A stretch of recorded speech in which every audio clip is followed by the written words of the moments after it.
The following was recorded in front of a live studio audience at the Studio 21 Podcast Cafe. This is the United Podcast Network. The following program is closed captioned for the thinking impaired. By tomorrow, I will rule the world!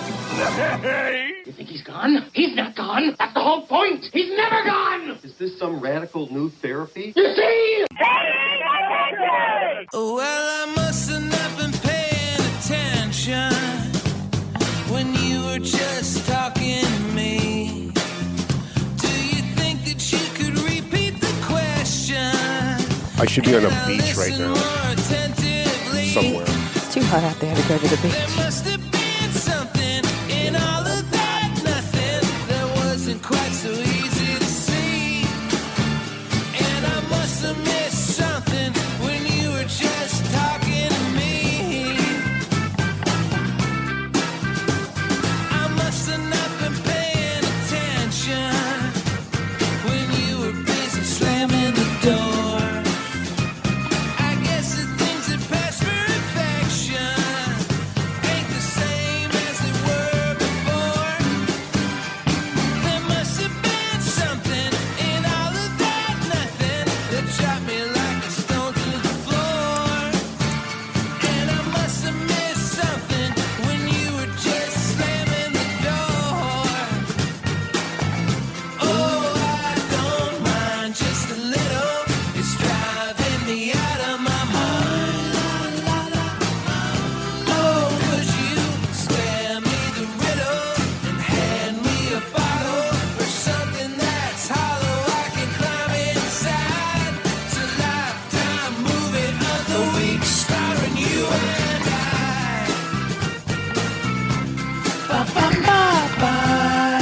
Not even trying today.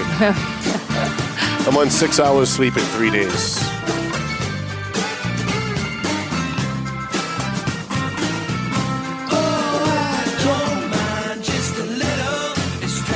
I missed it. What am I going to do?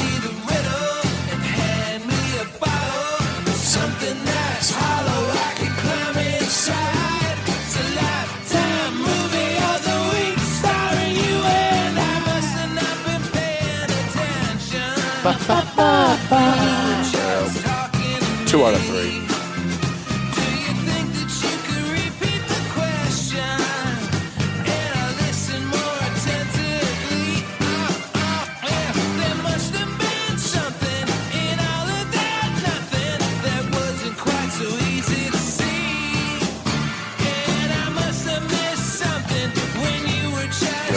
Should we do this?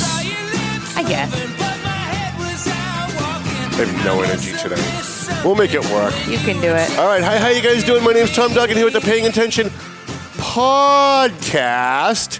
Hi, top two guys, smoke shop at the Studio 21 Podcast Cafe. You wouldn't believe the emails that I get, Chrissy, from people saying they love the way I say podcast. Can you drag it out even longer? They think it's hilarious. And the reason I started doing that is because I did radio for so long, and I used to always start the show with "Welcome to the Paying Attention Radio Program." And on my first show here 5 years ago, I did that. I said radio, and then I caught myself.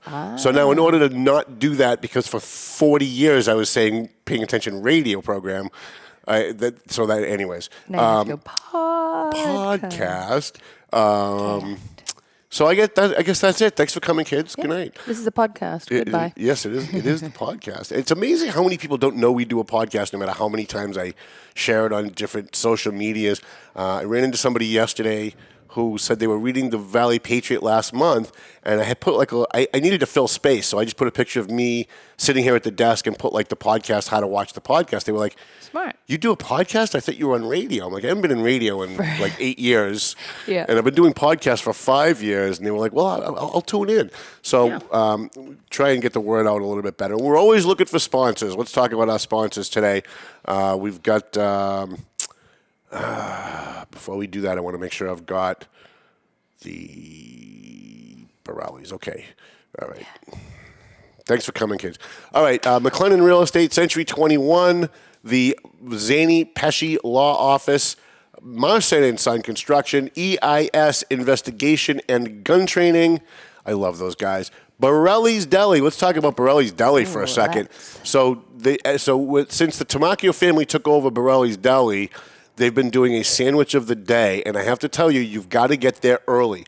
I showed up at 12:30 one day to get their sandwich of the day. It was one of their cutlet sandwiches that looked so good online, and they were like, "Sorry, we ran out." Wow.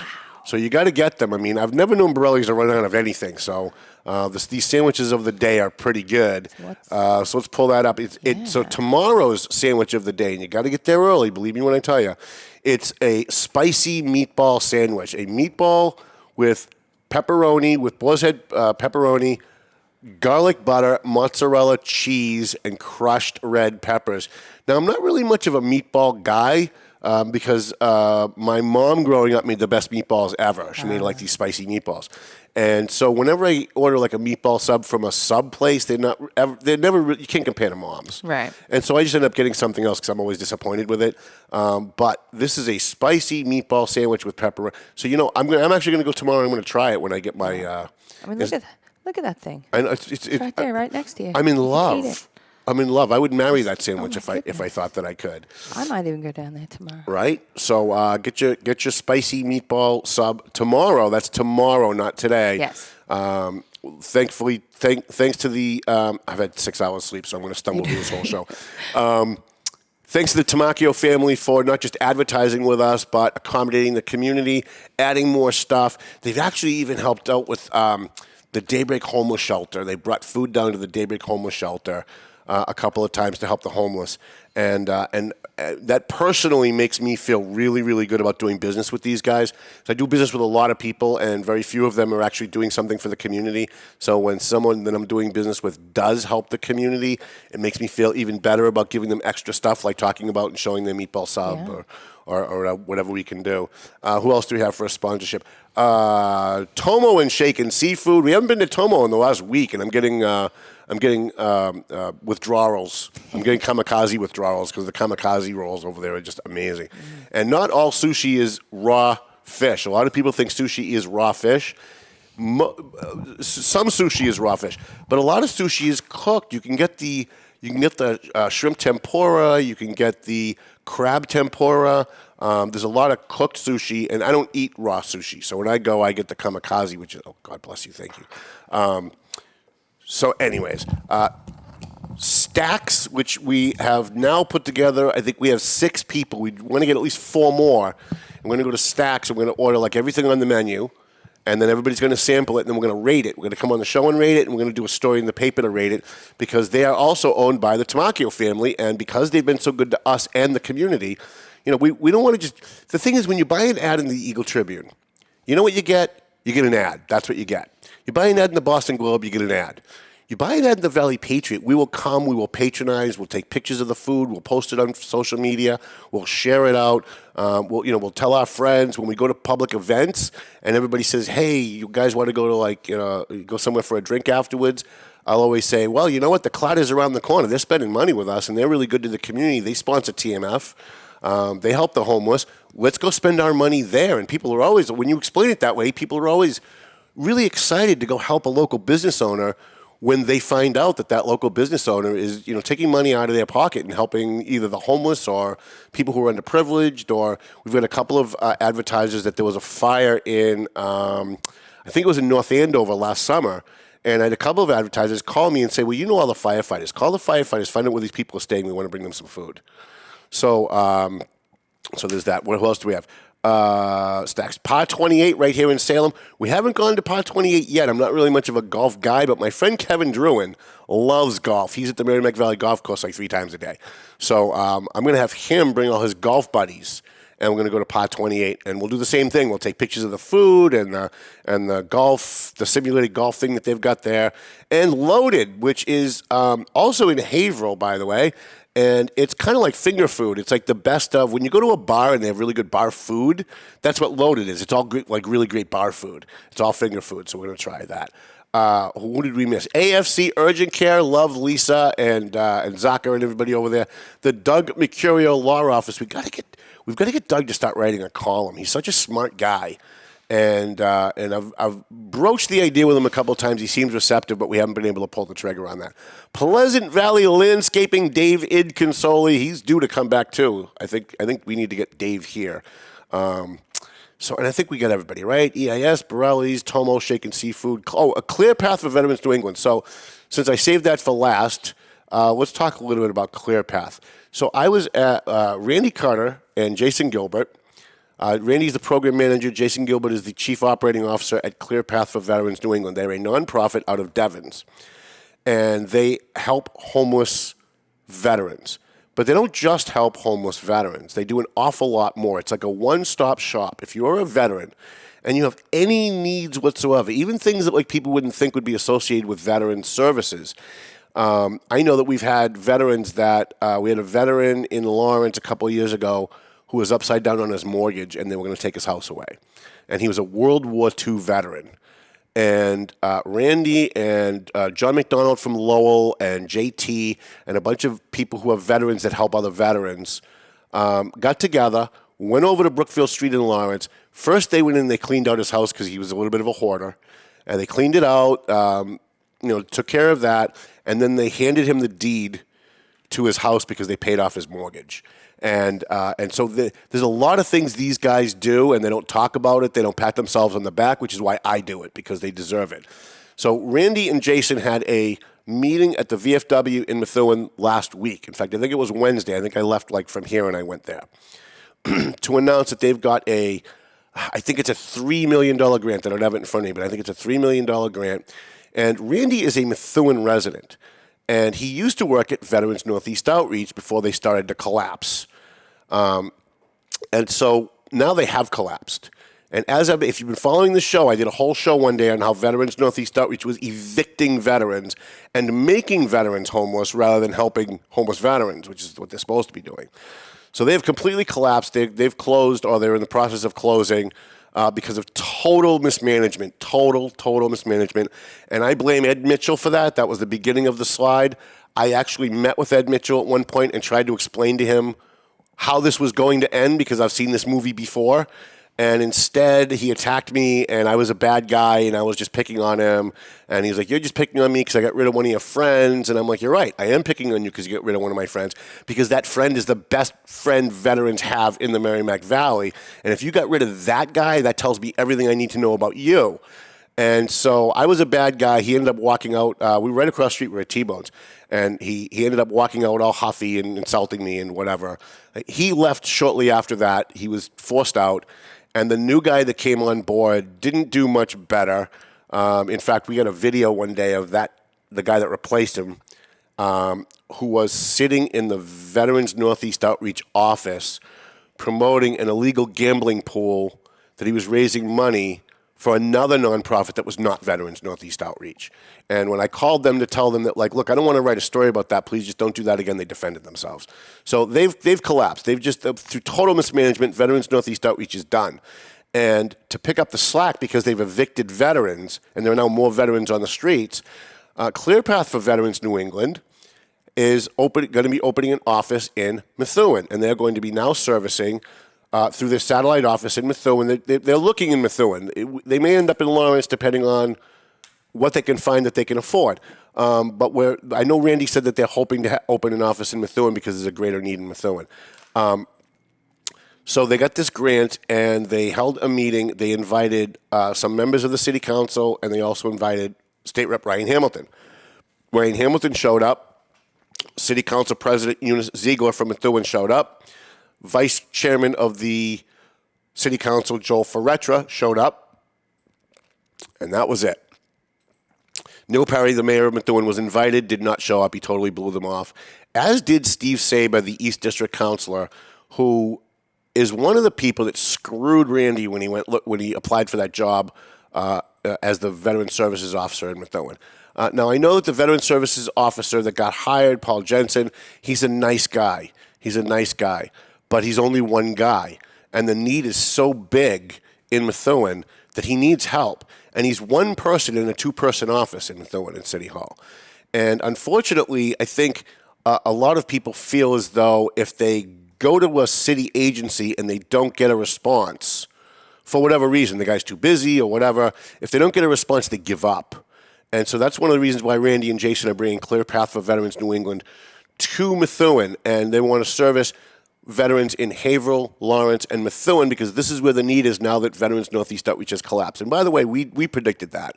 It was very easy to see coming once Ed Mitchell got hired. The minute I got a phone call that they hired Ed Mitchell to replace John Radka, I said, well, that's the end of Veterans Northeast Outreach.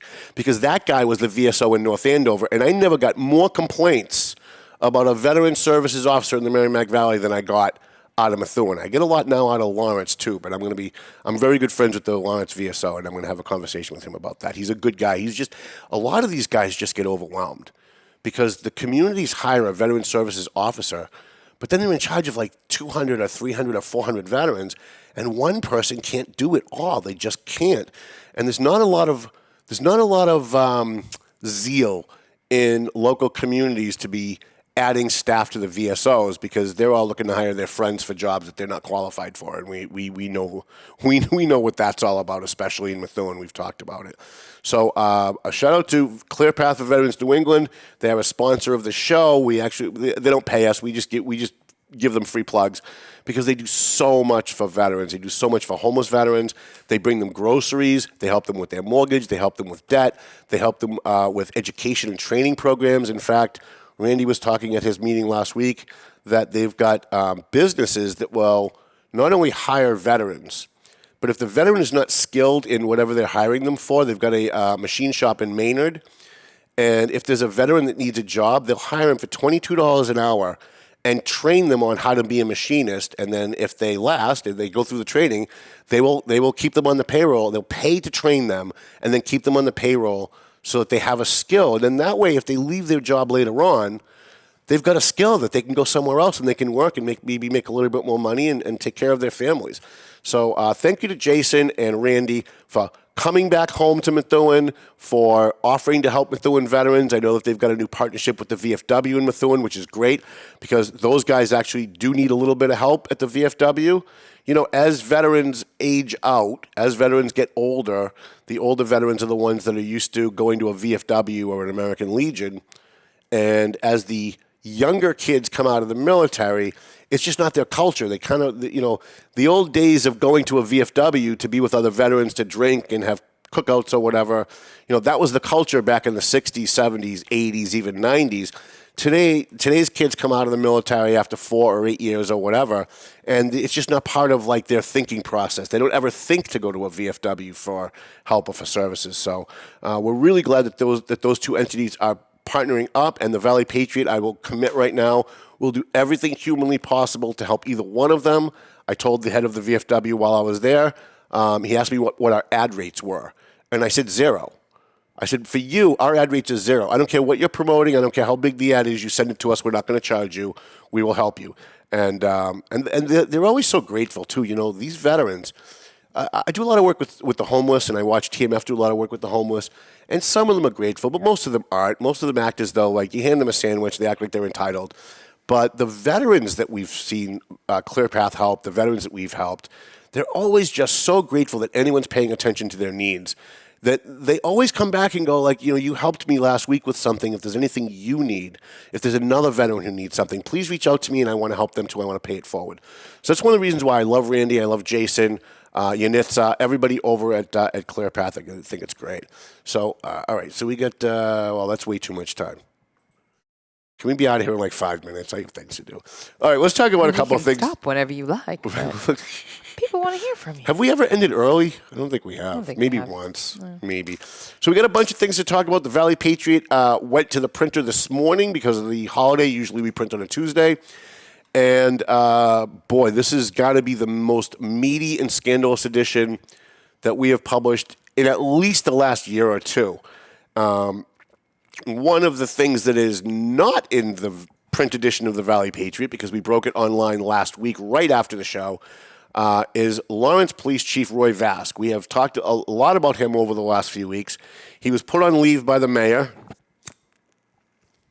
Jonesing for my cigarette. He was put on leave by the mayor pending an investigation because of complaints against him.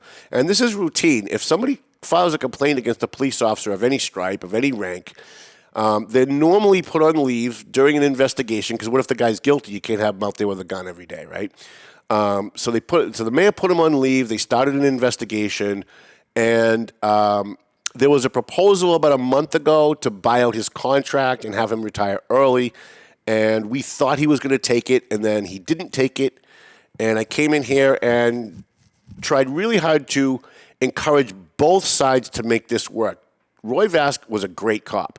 He was really great when he was the head of the drug interdiction unit. And when he became chief, I think there was a lot of guys there that were either jealous or were not happy that he was made chief rather than maybe one of their friends. I'm not going to say Roy was perfect. He wasn't. He made a lot of mistakes. We all do. Just like Joe Solomon when he was chief, made a lot of mistakes.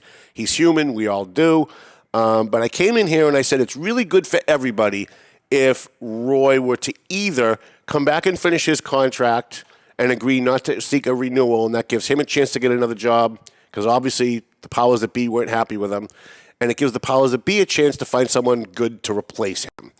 Or take the buyout, and it's a shit ton of money. Let me tell you, I'm going to tell you how much money that they gave him on his buyout. It's fucking crazy. I'm definitely in the wrong business. Doing media and podcasts, there isn't this kind of money. $780,000 was his buyout. That was actually the exact number was 784 something, but I didn't have the exact number on the end, so I rounded it down to 780. And about 300,000 of that is accrued sick and vacation time over his 30-plus years as a Lawrence police officer. So I guess what I want to see two things about this. One is I'm glad that both sides are happy with the result, and I think it would have been better had it ended a little differently, and there wasn't the animus because I've known Roy since we were kids. And I've been friends with the mayor, Brian DePina, and Octavian, and a few people up in the office that were on the anti-Roy bandwagon. I've been friends with those guys for 20 or 30 years as well. And one of the most difficult parts of my business is when there's a public controversy that involves both sides being your friend, right? It makes it very hard to take sides. It makes it very hard to report something that makes one side look bad, even if it's justified. Because no matter what you say, someone's going to be unhappy. Here's the other thing I want to say about this. Shame on the people of Lawrence who were running around during this entire controversy, throwing my name around. You had Julissa Nunez out there, whom I've always respected. I actually have always liked her as a person. In fact, I went to court and defended her against Bill Green when Bill Green went after her, a disgraced Lawrence cop. But you Julissa Nunez and others out there who were running around on Facebook and had these little these WhatsApp message groups about how Tom Duggan sucks, which is, by the way, I want to encourage that at all times. But if you're going to attack me for things that are real. So I had the pro-Roy people were out there attacking me publicly because they said, well, he's not defending Roy. So obviously he's on the hate Roy bandwagon. At the same time, I had the people who hate Roy Vasque out there on their message boards and on their Facebook pages saying, that fucking Duggan, he's got to be kicking the shit out of Roy behind the scenes because he hasn't come out and he hasn't exposed all of Roy's bad doings. So I got it from both sides. And a very good friend of mine once told me, I tried to reach him over a period of a month and he never called me back and I got mad. And I thought, what is this? This guy must be mad about X, Y, Z. And I hypothesized in my head why the guy wasn't getting back to me. And then he finally did get back to me and said, and made me feel this big, Tom, I haven't gotten back to you because my wife was diagnosed with cancer and we've been a little busy with family stuff. So here I am thinking that the guy's an asshole, he's not getting back to me. And then he followed up and he said, the best advice my father ever gave me, Tom, was never interpret silence. Never interpret silence. Don't add things to someone's silence and assume that because they're being silent, it must mean this or it must mean that. Always go to the person and ask them. So Julissa Nunez came on my page last week. The day that I found out that Roy was taking the buyout, I posted a photo of me and Roy right here at this desk on the podcast. And she immediately came on and said, how dare you post that photo after you've trashed that guy all over the community? And I was like, so please show me a screenshot of anything I have ever once said negative about Roy Vasque? Have I been mad at him about certain things, encrypting the police scanner, some of the other stuff? Yeah, I've been mad at him. But I never flamed out about him on Facebook. I never went into a message group and badmouthed him. I never went out into the community and badmouthed him. I surely let people know I wasn't happy, but I wasn't badmouthing him. I wasn't advocating for him to be fired, and I wasn't advocating for anybody to do anything bad to him. I was just expressing my view. But when the Roy Vasque thing came up, because I'm friends with both sides, I stayed quiet. And behind the scenes, I tried to broker some kind of a deal that would have been good for everybody, and that's thanks to Estella Reyes, our state representative. She called me and she said, I know you're friends with both sides. Nobody's listening. The mayor's office is not listening to Roy's concerns, and some of them are valid, and Roy's not really listening to some of their concerns, which some of them are valid. Do you think maybe you can help us bring these two parties together? And so I tried. And the deal that was made did not have to do with me. It wasn't because of my efforts. I'm not even going to try to take credit for that. But I need people to understand that sometimes if Tom Duggan is quiet on an issue, which is very rare, by the way, I do understand people being perplexed by it, because it's very rare that I'm not talking about something if it's something that's that big. But on the occasion when it is, don't interpret my silence to mean what you think you want it to mean. And that's what I want to say about this, because it's going to happen again. Because I'm friends with, I'm an old man now. So having lived on this earth more than, 50-something years, I know a lot of people in the Merrimack Valley. I've lived here my whole life. And sometimes when there's a controversy, like there was in Methuen a couple of years ago, we had a controversy between a city worker and somebody on the city council. I was friends with both of them. And one of them called and asked me, do you think that you could maybe bring these two parties together and make it work? And I did. And within like a week of me not talking about the controversy, I was getting the shit kicked out of me all over Facebook that he must be with this person or he must be against that person. Stop it. Stop it, okay? Don't interpret my silence. If you really want to know, pick up the fucking phone, call me, and I will privately tell you why I'm not talking about it, as long as you promise not to go on Facebook and tell the rest of the world. Because yes, my job as a reporter is to report news, but I'm also in a very unique position where if I know both parties involved, I might be able to help people in the community out so it doesn't have to be news. And I always tell people this all the time. The magic of what I do is what I don't print, not what I do print.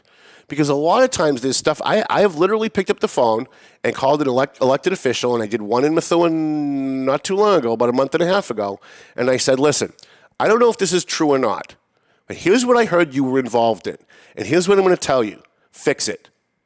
Fix it. Get out of that situation. Don't be involved with that, because then I have to write a story. And I like you and you're my friend. I'm giving you the opportunity to step away and stop doing what you're doing. If you do that, I will give you my word. I will, unless somebody else breaks the story, I will not talk about it. And the person did. He yelled at me, screamed at me. First he denied it, said it wasn't true. Then he finally admitted that, yeah, he was kind of involved. And I just said, look, step away from it so I don't have to write the story. Now, some people, when I call them and do that, think I'm threatening them. You're telling me if I don't do what you want, you're going to... Okay, you know what? If that's the way you take it, I'll just write the story and I won't give you the option. How's that? How does that work for you? I'll just do the story and I won't give you the option to fix it behind the scenes. And I have done that. In fact, just recently I did that. And it didn't work out too well for that person. And then they called me and said, now I get it. After it was too late, now I get it. So please stop interpreting silence, please. And please stop assuming that you know where I stand if I haven't said where I stand. So we'll leave it at that. I am glad, by the way, for Roy. He got himself almost $1 million. God bless him. I'm in the wrong business. I'm also happy for the mayor's office that, for whatever reason, they were not happy with him. They wanted him gone, and they got their way. And so hopefully now there's going to be a nationwide search for a new police chief. My only fear, and I'm going to say this, I know Brian's on vacation, but he watches us from vacation. My only fear is that we're going to get one of these left-wing lunatic police chiefs from some inner city like Baltimore or San Francisco that's going to want to come in and engage in all kinds of woke policies. That's not what Lawrence needs. Lawrence needs a drill sergeant. That's what Lawrence needs. Lawrence needs somebody to come in and knock some heads around inside the station, make sure everybody knows who's boss, give them their edicts of what they're allowed to do, and then hold people accountable if they don't do it. I think Roy did that to a large degree, although, there have been some complaints, and I am going to say that some of them were valid. I mean, again, because he's not perfect, just like there were some valid complaints about Joe Solomon. So, all right, let me see. We hit Clear Path, and we hit Roy Vasque. 5 minutes before we closed the paper last night, I got an email from Nestor up in Lawrence, Mayor Brian DePina's office, letting us know that the mayor has received a $3 million grant in ARPA funding to help the homeless in Lawrence, which is so incredibly awesome. Because Mike Gorman and I were in the mayor's office just last week talking about this, talking about how there's an increased need because Boston is sending homeless people to Lawrence. Cambridge is sending their homeless people to Lawrence. Haverhill is sending their homeless people to Lawrence. And it's very frustrating for the officials in Lawrence because they're having a hard enough time dealing with the homeless population that they already have. And my advice to the mayor was, here's what you should do. Every single time you find out someone was shipped here from another community, send them a bill. Just make it up. Like say, we're spending $1 million on your people and send them a bill. They'll never pay it, but it will get their attention. And when you forward the bill to me, I will write a story about how you're trying to charge other communities. And I guarantee you, 4, 5, and 7, the Boston Globe and the Boston Herald will pick that story up in 2 seconds. And the best way to get something done when you have other communities and other elected officials who are dumping on your city is to publicly shame them. Shame is a very important tool. And trust me when I tell you, it's kind of like what I do these days. So the mayor's got a $3 million grant. It's going to be to help people. It's going to be to help families that are displaced. It's going to help homeless individuals that are displaced. It's going to help homeless addicts that are displaced.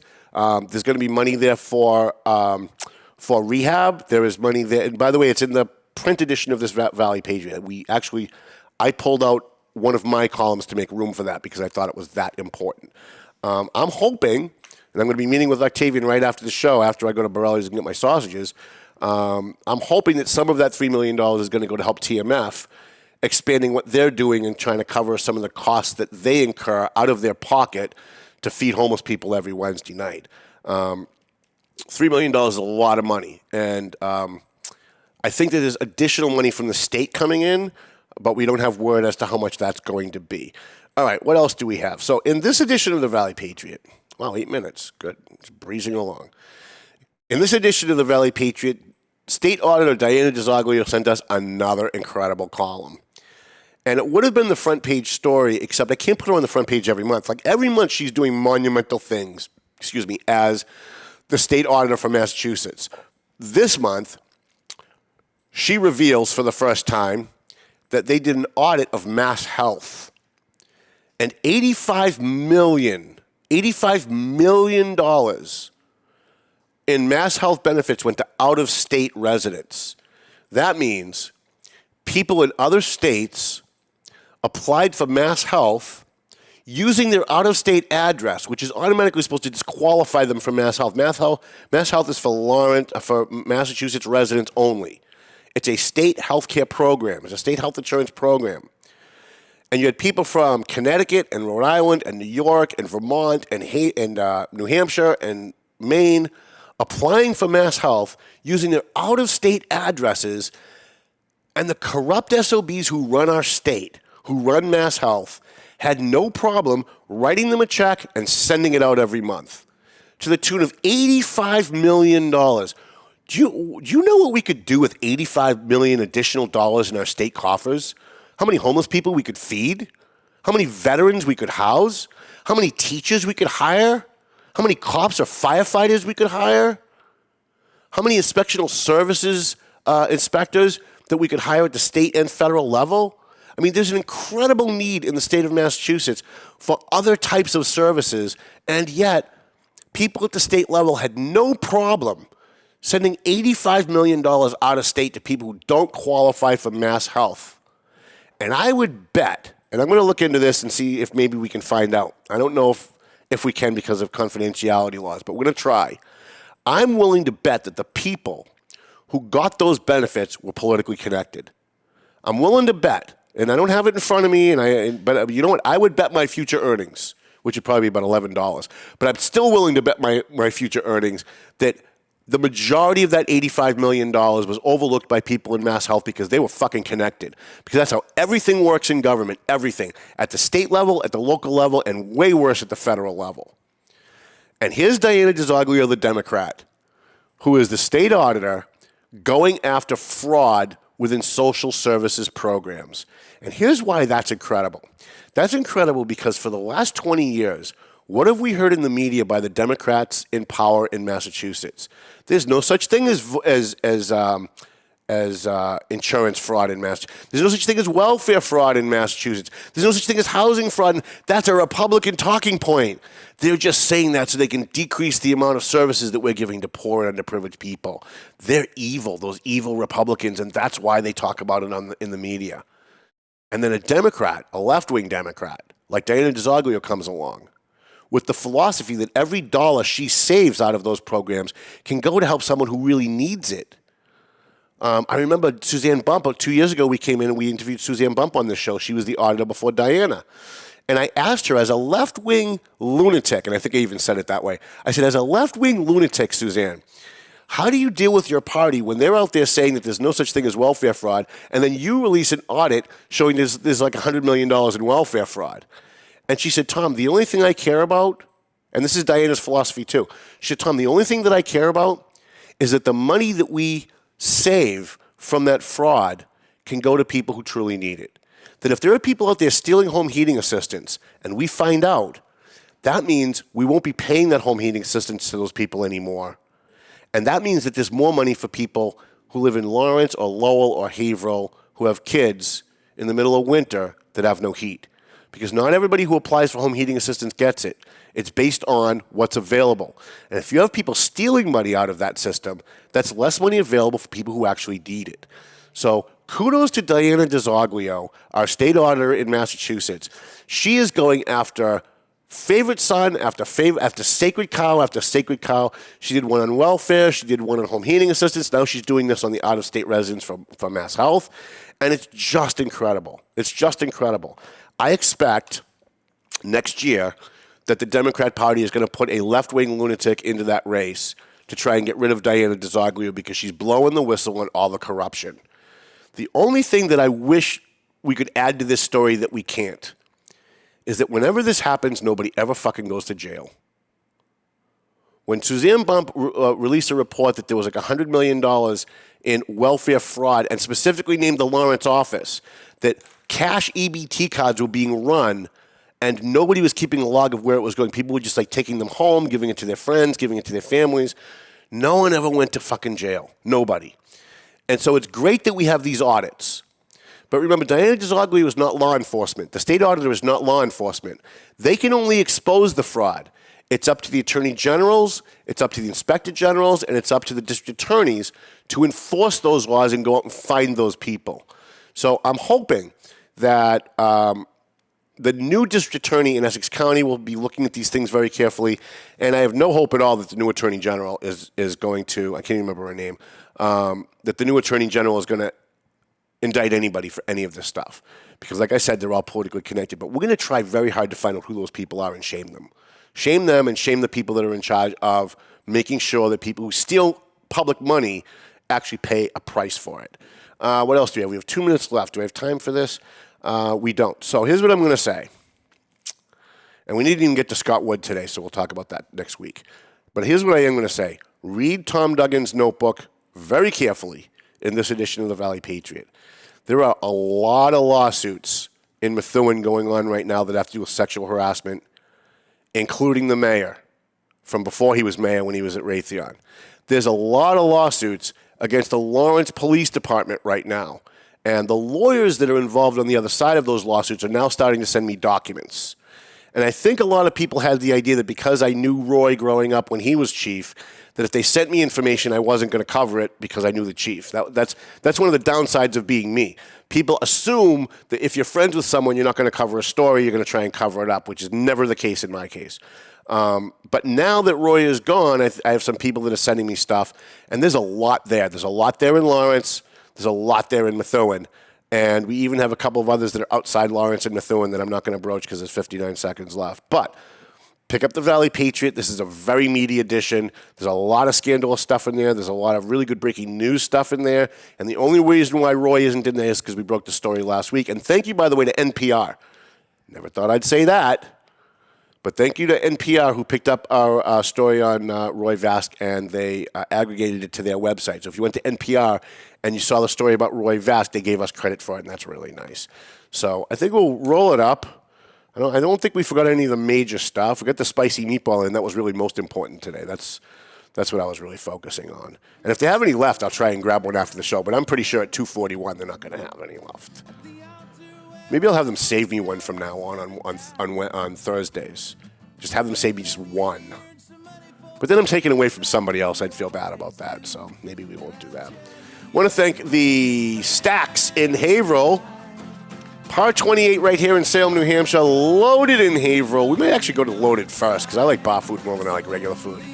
JG's Ice Cream. You see it's 91 degrees today. I asked Siri. I said, hey, Siri, what's the temperature today? And she said it like a question. She was like, it's 91 degrees? It's hilarious. Go to JG's Ice Cream. Get yourself. They're not a sponsor, but we love them anyway because they help the community. Clear Path for Veterans New England. Tomo and Shaken Seafood, Borelli's Deli, EIS, Investigation and Gun Training, McLennan Real Estate, Century 21 in Methuen, the Zany Pesci Law Office, who did we forget? Mercurio Law Office, AFC Urgent Care, and of course, our good friend Dave Consoli at Pleasant Valley Landscaping. Thank you, Chrissy. You've got, tonight you've got your, Music bingo at Sadie's Bar and Grill in Salem, New Hampshire. All right. Yeah, I'm hosting it. There you go. Oh, look, he started again now. Very good. The music started. We just sit here and listen to Mel. How about that? Everyone's logged off by now. I missed his fundraiser. I thought it was July 25th, and it was June 25th, and I sat here and promoted it for a month, and then I fucked up the time. Awful. I gotta stop swearing so much, too. You're just a passionate guy. You know? Well, I have friends that listen to the show audio in their car on satellite. And they have their kids in the car sometimes. Oh, sorry, kids. And then they'll text me and go, if you could just swear a little less, I could listen to your show in the car with the kids. So I will try. I will make an effort. I'm sorry, Jana. It's a learning opportunity. I apologize. Kids, we don't talk like this. And thank you to Chrissy again. You're welcome, Sadie's tonight at 7 o'clock, Music Bingo. At 6:30. 6:30. And she's going to be doing our Music Bingo fundraiser for the Bash in a couple of weeks. Yeah. When we have that solidified and we have a date and a time, we'll let you know. Melvin Taylor says you got to go home, so go home already. The views and opinions expressed by the hosts, guests, or callers of this program do not necessarily reflect the opinions of the Studio 21 Podcast Cafe, the United Podcast Network, its partners, or affiliates.